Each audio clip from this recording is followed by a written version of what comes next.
Betting apps ను promote చేసి celebrities ఏమో సొమ్ము చేసుకున్నారు. వాళ్లను ఫాలో అయిన ఫ్యాన్స్ మాత్రం ప్రాణాలు తీసుకున్నారు. బెట్టింగ్ యాప్స్ ను ప్రమోట్ చేసిన ఇన్ఫ్లుయెన్సర్స్ పై కేసులు నమోదయ్యాయి. ఇప్పుడు వారిపై అసలు ఏ సెక్షన్స్ మీద కేసులు నమోదు చేశారు?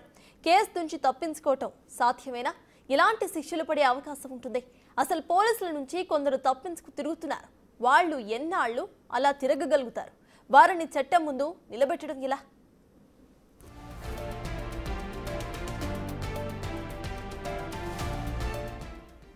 న్యాయ నిపుణులు ఏమంటున్నారో మా ప్రతినిధి శ్రావణి అందిస్తారు.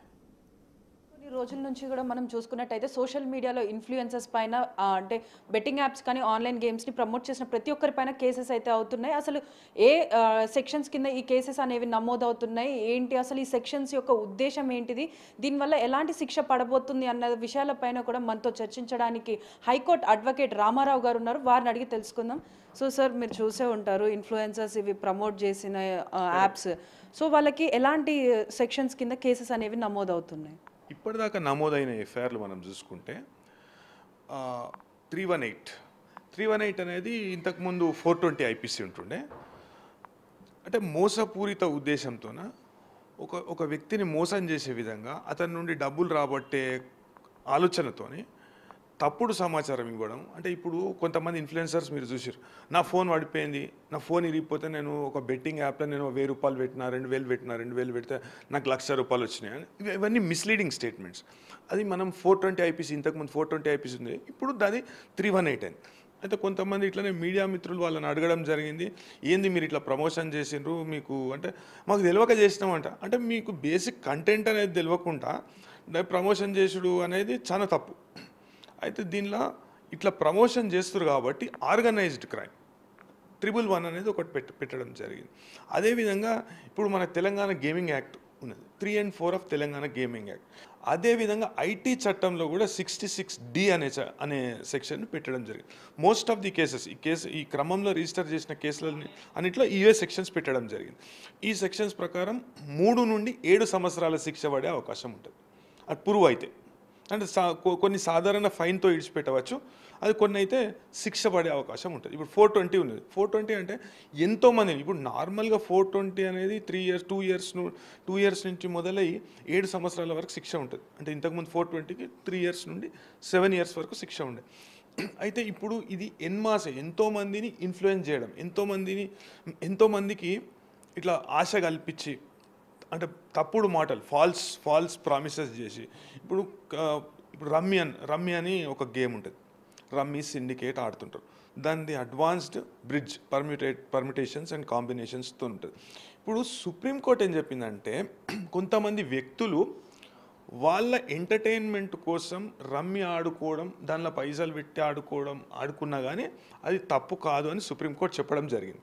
అయితే సుప్రీంకోర్టు చెప్పిన దాన్ని అవకాశంగా తీసుకొని వీళ్ళు ఏం చేస్తున్నారంటే, ఈ జంగ్లీ రమ్మీ, W3 చాలా ఇవి యాప్స్ ఉన్నాయి, ఈ యాప్స్ని ప్రమోట్ చేస్తారు. వీళ్ళు ఏం చెప్తారంటే, రమ్మీ అనేది సుప్రీంకోర్టే అనుమతి ఇచ్చింది కాబట్టి రమ్మీ ఆడడంలో తప్పు లేదు. రమ్మీ ఎట్లా ఆడే అనుమతి ఇచ్చిందంటే, ఎట్లా పడితే అట్లా ఏడబడితే ఆడ క్లబ్బులు అనేటివి ఏర్పాటు చేసుకుంటారు. అవిటికి ఎటువంటి లీగల్ శాంక్టిటీ అనేది లేదు. అయితే ఏదన్నా సొసైటీ రన్ క్లబ్లో లేకుంటే ఇంట్లోనన్నా కానీ కేవలం ఎంటర్టైన్మెంట్ పర్పస్ కొరకు దానిలో కొన్ని పైసలు ఉన్నా కానీ ఏం తప్పు పట్టలేదు సుప్రీంకోర్టు. అయితే దీనిలో ఏంటంటే సాంకేతికతను జోడించి, ఇప్పుడు నీకు అవసరం ఏముంది, ఆ గేమింగ్ కంపెనీకి అందరిని రమ్మీ ఆడిపించే అవసరం ఏముంది? అవసరమైన ఆడుకుంటాడు, మన ఇంట్లో ఆడుకుంటాడు. దానికి ఇప్పుడు సాంకేతికంగా అంటే వర్చువల్ ప్లేయర్ రియల్ ప్లేయర్తో ఆడుతుండా, లేకుంటే వర్చువల్ ప్లేయర్తో ఆడుతుండా? వర్చువల్ ప్లేయర్ అనేది సుప్రీంకోర్టు జడ్జిమెంట్లో లేదు. వర్చువల్ ప్లేయర్ ఇది నథింగ్ బట్ గ్యాంబ్లింగ్. ఇది అంటే సుప్రీంకోర్టు ఆదేశాలను అడ్డం పెట్టుకొని దాన్ని interpreting it to suit their convenience, దాన్ని అడ్డం పెట్టుకొని ఇట్లాంటి సెలబ్రిటీస్కి ఏముంటుందండి? రమ్మీ ఏం అవసరం? ఇప్పుడు విజయ్ దేవరకొండకు రమ్మీకి ఏం సంబంధం ఉంది? లేకుంటే దగ్గుబాటి రానాకు, మంచు లక్ష్మికి రమ్మీకి ఏం సంబంధం ఉంది? రమ్మీ ఆడమని వాళ్ళు ఎందుకు చెప్తారు?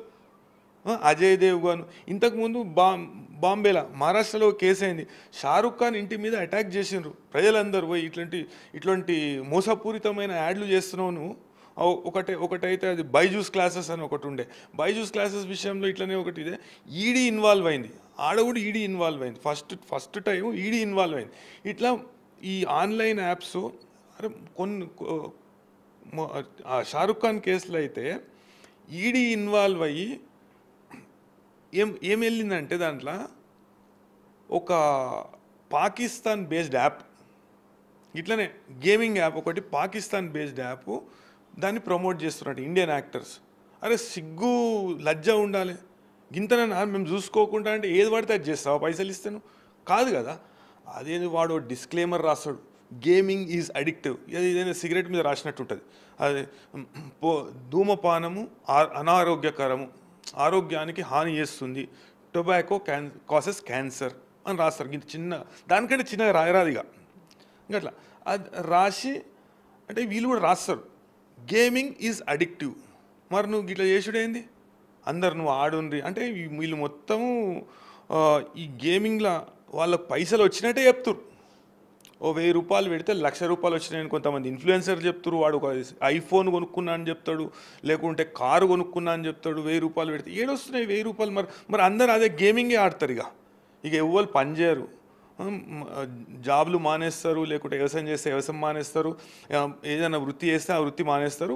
వృత్తి మానేసి ఇక మొత్తం అది ఫోన్ పట్టుకొని లేకుంటే కంప్యూటర్ ముందట కూర్చొని ల్యాప్టాప్లు పెట్టుకొని గేమింగ్ ఆడాలి ఉంటుంది. జంతార్ అని ఒకటి ఉంటుంది, ఊరు మొత్తం ఇదే ఇట్లా ఆన్లైన్ మోసాలు చేస్తుంటారు. అది ఒక సిరీస్ కూడా వచ్చింది. అదేవిధంగా ఈ ఆన్లైన్ గేమింగ్ నెట్వర్క్ అనేది ఒక పెద్ద మోసపూరిత వ్యవస్థగా తయారైంది. దానికి ఇట్లాంటి వాళ్ళు వత్తాసు పలుకుడు అనేది సమంజసం కాదని నా అభిప్రాయం. సో అంటే ఇప్పుడు ఇన్ఫ్లుయెన్సర్స్ పైన కేసెస్ నమోదై విచారణకు రమ్మన్నా కూడా కొందరు ఇద్దరు ఏమో అటెండ్ అయ్యారు, మిగిలిన వాళ్ళు ఎవరు కూడా రావట్లేదు. మరి వారిపైన ఇంకేమైనా చర్యలు తీసుకునే అవకాశాలు ఉన్నాయి? ఒక ఇన్ఫ్లుయెన్సర్కు చిన్న పిల్లలను కూడా పెట్టి వీడియోలు చేసిన మనం కంటెంట్, మన ఆన్లైన్ కంటెంట్ చూస్తే ఎంత ఘోరంగా ఉంటుంది అంటే, ఒక ఇమ్రాన్ అనే వ్యక్తి చిన్న పిల్లలను పెట్టి వాళ్ళతోని అసభ్యకరమైన మాటలు, అసభ్యకరమైన చేష్టలు చేపిస్తున్నట. అయితే ఆ విషయాన్ని కూడా పోలీస్ వాళ్ళు గుర్తించి, నేను నా క్యాల్తోని ఇది భారతదేశంలో మొదటిసారి పోలీస్ వాళ్ళ చర్యలను మనం అభినందించాలి. ఎందుకంటే ఇట్లాంటి ఇన్ఫ్లుయెన్సర్ల మీద దీని రూట్ కాజ్ ఇప్పుడు ఎవరు ఆపరేట్ చేస్తున్నారు తెలియకుండా, ఏం చేస్తున్నారు తెలియకుండా, వానికి ఏదో ఫాలోయింగ్ ఉన్నది. ఈ ఇన్ఫ్లుయెన్సర్లు అందరు ఎవరండి, వాళ్ళు చేసే ఒక్క వీడియో కూడా సమాజానికి ఏమైనా ఉపయోగపడేది ఉంటుందా? అంటే ఏది పడితే అది పైసల కొరకు లేకుంటే ఫాలోయింగ్ కొరకు ఏది పడితే అది చేస్తాము అనేది, అది సమాజానికి మేలు అవుతుందా, సమాజానికి మేలు కాదా, లేకుంటే పిల్లలు చెడిపోతారా అనే విషయాన్ని కూడా గుర్తించకుండా ఇట్లా చేస్తారు వీళ్ళు ఇన్ఫ్లుయెన్సర్స్ అనేటోళ్ళు. వాళ్ళు చేసే ఒక్క వీడియో కూడా సమాజ హితంలో ఉండదు. ఇట్లాంటి వాళ్ళ మీద పోలీసులు తీసుకున్న చర్య అభినందనీయం. ఎందుకంటే మళ్ళొకసారి వీళ్ళు ధైర్యం చేయరు. అదేవిధంగా ఇప్పుడు ఈ వ్యవస్థను మనము కంట్రోల్ చేసే అధికారం అనేది సెంట్రల్ గవర్నమెంట్కి ఉంటుంది. Digital media code of ethics అని ఒకటి 2023లో. ఇప్పుడు సాంకేతికత అనేది అభివృద్ధి చెందుతుంది. గతంలో ఉన్న చట్టాలు ఈ సాంకేతికతకు అనుగుణంగా ఉన్నాయా, ఈ సాంకేతికత ద్వారా జరిగే మోసాలు లేకుంటే నేరాలను అరికట్టే విధంగా ఉన్నాయా లేవా అనే విషయాన్ని కేంద్ర ప్రభుత్వం దృష్టిలో పెట్టుకొని నిపుణులతో చర్చించి ఈ కొత్త కోడ్ అనేది తీసుకొచ్చింది. అయితే ఈ ఇంటర్మీడియేటరీస్, ఇప్పుడు రాష్ట్ర ప్రభుత్వాలకి ఎక్కువ అధికారం ఉండదు ఐటీ చట్టంలో.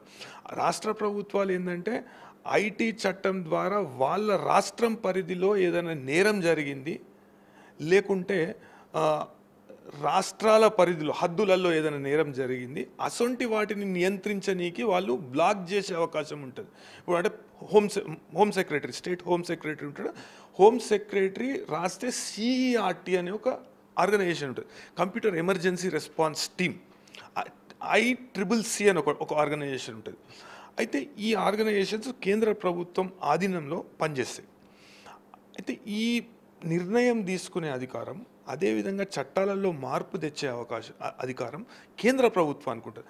కేంద్ర ప్రభుత్వానికి వివిధ రాష్ట్రాల నుండి ఎంతోమంది సైబర్ నిపుణులు అదేవిధంగా మోసపోయిన వాళ్ళు, అదేవిధంగా పోలీస్ డిపార్ట్మెంట్లో ఉన్న వాళ్ళు, రిటైర్డ్ పోలీస్ ఆఫీసర్సు, ఇంకా ఈ సెక్యూరిటీ రంగంలో ఉన్నవాళ్ళు, ఈ ఐటీ రంగంలో ఉన్నవాళ్ళు, వాళ్ళు లేఖలు రాసిండు. దీనిలో మీరు మార్పులు తీసుకురావాలి, చట్టంలో మార్పు తీసుకురావాలి. అంటే ఇప్పుడున్న అంటే సాంకేతిక a criminal is always 100 years ahead of law అనే ఒక సూక్తి ఉన్నది. అదేవిధంగా ఈ వీళ్ళు చట్టాలను అధిగమించి మేము నేరాలు ఎట్లా చేయాలనే విధంగా వీళ్ళ ఆలోచన విధానం ఉంటుంది. అట్లాంటప్పుడు చట్టము చాలా పటిష్టంగా ఉండాలి, అమలు కూడా అదే విధంగా పటిష్టంగా ఉండాలి, శిక్ష కూడా అదే విధంగా పటిష్టంగా ఉండాలి.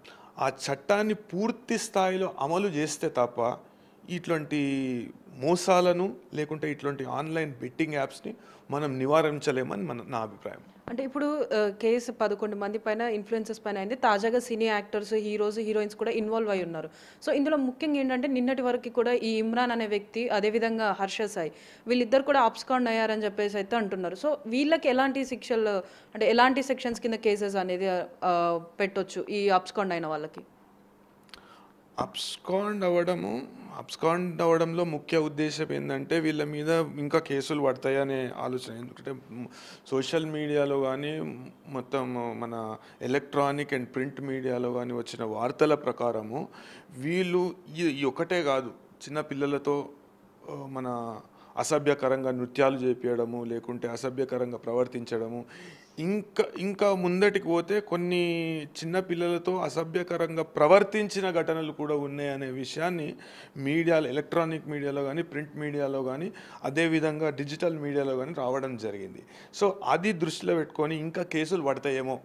ఇప్పుడు ఈ విషయంలో, ఇన్ఫ్లుయెన్సింగ్ విషయంలో ఇప్పుడు దాకా పోలీసు వాళ్ళు పెట్టిన కేసులలో అన్నీ 7 సంవత్సరాలు కానీ 7 సంవత్సరాల లోపట్నే ఉన్నాయి. అంటే 35B ఆఫ్ బిఎన్ఎస్ యాక్ట్ కింద వాళ్ళకి నోటీస్ ఇచ్చి వాళ్ళు ఎక్స్ప్లెనేషన్ ఇచ్చే అవకాశం ఉంటుంది. అయితే ఈ ఎక్స్ప్లెనేషన్ ఇచ్చే అవకాశం ఉంటుంది. ఆ ఎక్స్ప్లెనేషన్ అనేది సాటిస్ఫాక్టరీగా లేకపోతే, అంటే లోతుపాతులను వీళ్ళు పరిశోధిస్తుండ్రు. ఏ విధంగానైతే ఈడీ ఇన్వాల్వ్ అయిందో దీనిలో